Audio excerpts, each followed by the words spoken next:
तो दोस्तों आज की जो मूवी है वो काफी ज्यादा इंटरेस्टिंग है और गपागप से भरी हुई है, तो मूवी को कहीं से भी स्किप मत कीजिएगा। मूवी को डाउनलोड कैसे करना है ये आपको थोड़ा आगे बताऊंगा, पर उससे पहले गुरु तुमने अभी तक चैनल सब्सक्राइब नहीं किया है, प्लीज चैनल सब्सक्राइब करो। ऐसे ही और भी ज्यादा तगड़ी तगड़ी मूवीज के लिए हमारे सेकंड चैनल को सब्सक्राइब करना बिल्कुल भी ना भूलें, उसका लिंक नीचे डिस्क्रिप्शन में दिया हुआ है। इसके साथ साथ आप चाहो तो मेरे फ्रेंड के चैनल को भी सब्सक्राइब कर सकते हो, वो भी आपके लिए ऐसी ही तगड़ी तगड़ी मूवीज एक्सप्लेन करती है, उसके चैनल का लिंक भी नीचे डिस्क्रिप्शन में दिया हुआ है। तो मूवी स्टार्ट होती है और हमें दिखाए जाते हैं दो मैरिड कपल, इसमें से एक है जेम्स और दूसरी है सोफी। दोस्तों सोफी के बारे में इतना जान लो कि सोफी को एक मिडिल क्लास लाइफ जीना ज्यादा पसंद है, वो ज्यादा बड़ी जगहों में जाना या ज्यादा बड़े लोगों से मिलना नहीं पसंद करती है। खैर यहाँ पर हम देख पाते हैं कि ये लोग न्यूली ही इस घर में आकर शिफ्ट हुए हैं और शिफ्ट होने के तुरंत बाद ही ये लोग यहाँ पर चुम्मा चाटी करना स्टार्ट कर देते हैं। लेकिन इतने में ही जेम्स को एक कॉल आता है। जब वो कॉल पिक करता है तो उससे पता चला कि उसके फादर की डेथ हो गई है और इसके साथ साथ अब उससे बताया जाता है कि तुम्हारे फादर की डेथ हो गई है तो उनकी सारी प्रॉपर्टी, उनका बिजनेस और उनका जो कुछ भी काम वगैरह है वो सब कुछ तुम्हें ही मिल जाएगा और आगे चल के तुम्हें ही ये सब कुछ संभालना है। जिसके अगले दिन हम देख पाते हैं कि सोफी और जेम्स के फादर के घर जाते हैं। यहाँ पर उनके फादर का घर काफी ज्यादा बड़ा था क्योंकि दोस्तों वो बहुत ज्यादा अमीर थे।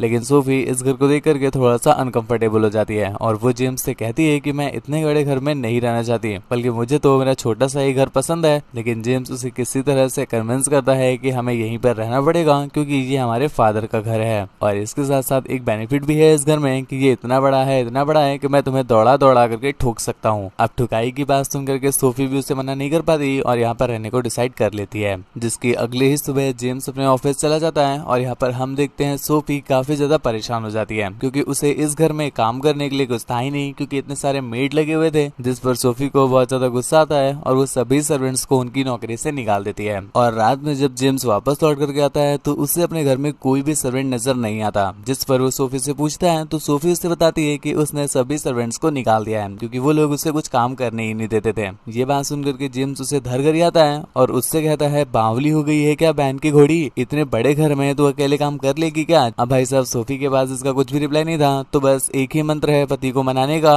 जी हाँ वही वाला, उसी मंत्र को यहाँ पर वो यूज करती है और हम देख पाते हैं जेम्स भी इसमें पिघल जाता है और कुछ देर के बाद वो उसकी झील का पानी अपने हैंडपंप से निकालने लग जाता है। जिसके अगले दिन जेम्स जब ऑफिस में होता है तो सोफी उसे कॉल करके बताती है कि अपने घर की घास काफी ज्यादा बढ़ गई है, तो जब तुम लौट के आना तो घर की घास साफ करना। जिसके बाद हम देखते हैं रात में जेम्स जब ऑफिस से थक हार के लौटता है तो सोफी उसे घास काटने भेज देती है। अब यहाँ पर जेम्स की ये सुन के फायर हो जाती है कि भाई साहब वो बंदा अभी भी थक के ऑफिस से आया है और उससे अब तुम पूरे घर की घास साफ करवा रही हो। खैर सोफी भी इस बात को नोटिस कर लेती है परंतु वो कुछ भी रिएक्ट नहीं करती। जिसके बाद हम देखते हैं ऐसे करते करते कुछ दिन और बीत जाते हैं और सोफी अब जेम्स को और भी ज्यादा परेशान करने लगी है, जिस वजह से एक दिन वो जब ये बात अपने फ्रेंड को बताता है तो उसका फ्रेंड उसे एक एड्रेस देता है एक साइंटिस्ट का और जेम्स से कहता है कि तुम इसके पास जाओ, देखना तुम्हारी सारी प्रॉब्लम्स का हल वो तुम्हें दे देगा। जिसके बाद जेम्स सोफी को लेकर के सीधा उसी साइंटिस्ट के पते पर पहुंच जाता है। यहाँ पर हम देख पाते हैं उस बंदे का नाम जूलियन है और उसने कई सारे ऐसे रोबोट बना रखे हैं जो कि एक्चुअल में बिल्कुल इंसानों जैसे दिखते हैं। इवन वो तो बोलते भी इंसानों जैसा ही हैं और सारी हरकतें बस इंसानों जैसे ही करते हैं। सोफी उन्हें देख करके काफी ज्यादा इम्प्रेस हो जाती है और डिसाइड करती है कि वो एक रोबोट जरूर लेगी। जिसके बाद हम देखते हैं वो साइंटिस्ट एक रोबोट का डेमो करके भी दिखाता है, लेकिन सोफी एक मेल रोबोट को पसंद करती है। दोस्तों इस रोबोट का नाम हेनरी है और इसे खरीद कर ये लोग घर पे भी ले आते हैं, परंतु उससे पहले डॉक्टर इन्हें कुछ चीजें समझा देता है कि हो सकता है स्टार्टिंग में ये रोबोट आपके साथ थोड़ा अच्छे से बिहेव ना कर पाए, तो ऐसे में आप टेंशन मत लेना, 2-3 दिनों में जब ये आपको अच्छे से समझ जाएगा तो आपके अकॉर्डिंग ही वर्क करेगा। सोफी को कहीं से भी देखने में ये रोबोट नहीं लगता क्योंकि उसकी हरकतें बिल्कुल ठरक से भरी हुई थी जो कि कोई इंसान ही कर सकता है। लेकिन यहाँ पर जेम्स उसे समझाते हुए कहता है कि ये एक रोबोट ही है, तुम बस बार बार सोच रही हो इंसान है इसलिए तुम्हें इंसानों जैसा दिख रहा है। इसी चलते एक दिन जब सोफी नहा करके नंगी पुंगी वापस आती है तो यहाँ पर रोबोट उसकी बॉडी के कुछ पार्ट्स को काफी अच्छे से घूर घूर कर देखने लगता है। सोफी ये देख करके थोड़ा सा डर जाती है और जल्दी से टॉवल वगैरह पहन लेती है क्योंकि उसे लग रहा था शायद ये एक इंसान है। जिसके बाद वो जेम्स से ये बात बताती भी है, परंतु जेम्स एक बार फिर से उसके माइंड को क्लियर करते हुए कहता है कि अरे बस ये एक रोबोट है, इतना मत टेंशन लो। जिसके बाद जेम्स जब घर पर वापस आता है तो सोफी एक बार फिर से उसके पीछे पड़ जाती है कि हेनरी इंसान है, पर जेम्स उसकी बात घंटा भी नहीं मानता और अगले दिन उसके साथ टेनिस बॉल खेलने चला जाता है। यहाँ पर हेनरी और जेम्स की थोड़ी बहुत बातें होती हैं और जेम्स हेनरी को पसंद करने लगता है। इसके बाद हम देखते हैं धीरे धीरे काफी दिन बीत जाते हैं। इस बीच सोफी भी हेनरी के साथ कंफर्टेबल कंफर्टेबल हो जाती है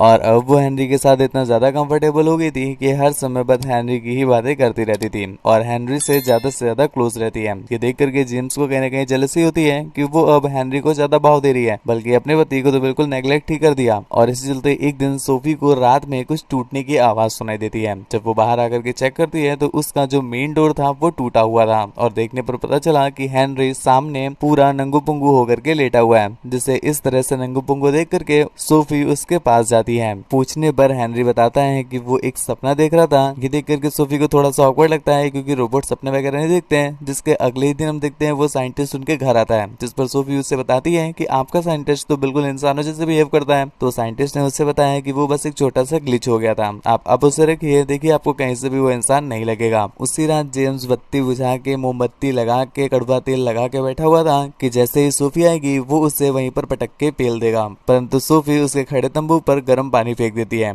ये बोलकर कि आज मेरा मूड नहीं है बाबू। जिसके बाद जेम्स को भी बिल्कुल मन मार के सोना पड़ जाता है। और इसी चलते एक दिन हम देखते हैं कि सोफी हेनरी से मसाज करवा रही थी, तो यहाँ पर जो उसकी मसाज है वो धीरे धीरे संतरा निचोड़न कार्यक्रम, इसके साथ साथ उंगल प्रक्रिया और लास्ट में घुसड़न कार्यक्रम में बदल जाती है। ये देख करके सोफी काफी हैरान होती है, पर अगले ही पल उसकी आंख खुल गई और पता चला कि वो तो एक बस सपना देख रही थी। पर तभी इतने में ही उसे एक आवाज सुनाई दी। सोफी जब बाहर निकल कर देखती है तो यहाँ पर हेनरी होता है, जो कि उसे देख करके वापस जा रहा था। तो सोफी उससे पूछती है क्या तुमने मुझे नंगू पुंगू देखा था? जिस पर हेनरी से बोलता है कि आप बताओ, हाँ बोलूं या ना बोलूं, जो आप कहोगे मैं वही बोल दूंगा। क्योंकि दोस्तों वो एक रोबोट था, तो सोफी जो उससे बोलेगी वो वही बोलेगा ना, तो सोफी समझ जाती है कि इससे पूछने का कोई फायदा नहीं है, तो वो उससे जाने को बोल देती है। और यहाँ पर दूसरी तरफ हम देख पाते हैं जेम्स को, जो कि अब हेनरी की वजह से बहुत ज्यादा परेशान हो गया है, क्योंकि उसकी वाइफ हेनरी के आ जाने के बाद अब उसे ना घंटा टाइम देती है और ना ही देती है। तो वो सीधा साइंटिस्ट के पास जा करके ये सारी बातें बताता है। तो साइंटिस्ट ने उससे कहा कि आप टेंशन मत लीजिए, बस थोड़ा सा टाइम उसे और दीजिए, देखना खुद ही वो ठीक हो जाएगा।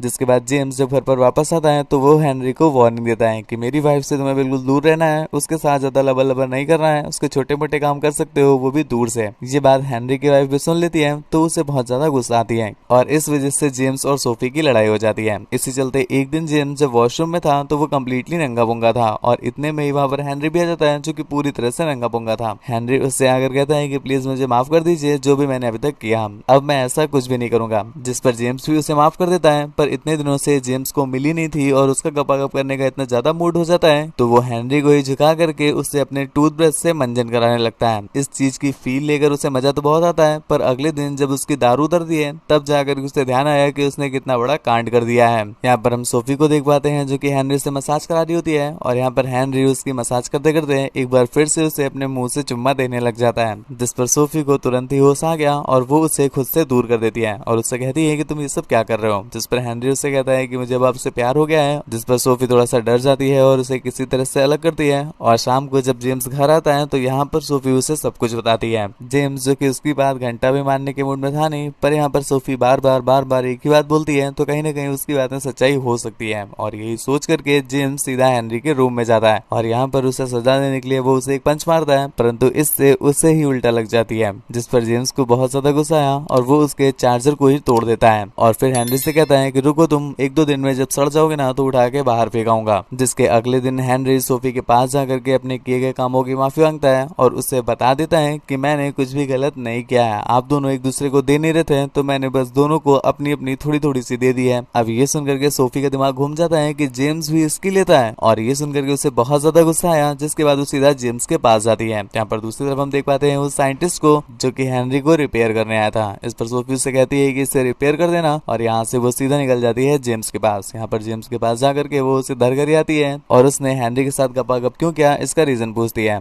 जिस पर जेम्स ऑलरेडी बहुत ज्यादा शर्मिंदा है अपने कांड को लेकर और यहाँ पर सोफी उसे धर कर आ भी रही है, तो वो उससे बताता है कि मैं इतना ज्यादा अकेला हो गया था, मुझे तुम दे ही नहीं रही थी, तो मुझे उससे काम चलाना पड़ गया। लेकिन अब इन दोनों ने ही थोड़ी थोड़ी सी गलती की थी, तो ये दोनों ही एक दूसरे को माफ कर देते हैं। और जब ये लोग घर जा रहे थे तब ये देखते हैं कि उस साइंटिस्ट के ऑफिस पर पुलिस आई हुई है और यहाँ पर उन्हें केस को देख करके पता चलता है कि ये साइंटिस्ट एक्चुअल में कोई ह्यूमन रोबोट बनाता ही नहीं था, बल्कि इसके रोबोट तो एक्चुअल में इंसान ही थे। मतलब दोस्तों हेनरी एक इंसान ही है। और इसी के साथ ये मूवी यहीं पर एंड हो जाती है। दोस्तों मूवी आपको कैसे लगी है मैं नीचे कमेंट करके जरूर बताना, और ऐसी ही और भी ज्यादा इंटरेस्टिंग तगड़ी मूवीज को देखने के लिए हमारे चैनल को सब्सक्राइब करना बिल्कुल भी ना भूलें। मुझसे बात वगैरह करना चाहते हैं, मुझे देखना चाहते हैं तो इंस्टा पर फॉलो करके मैसेज कर सकते हैं। मेरे सेकंड चैनल को प्लीज सब्सक्राइब कर लीजिएगा, मेरी फ्रेंड के चैनल को भी प्लीज सपोर्ट करिएगा। और हाँ, मूवी डाउनलोड कैसे करनी है तो नीचे डिस्क्रिप्शन में जाओ, मेरे टेलीग्राम चैनल का लिंक दिया हुआ है, उसे ज्वाइन कर लो। वहां पर आपको मूवीज के लिंक प्रोवाइड किए जाते हैं और बस आप उन पर एक क्लिक करके ही पूरी की पूरी मूवी डाउनलोड कर पाओगे। तो आज के लिए बस इतना ही। थैंक यू, बाय बाय, दुआओं में याद रखना।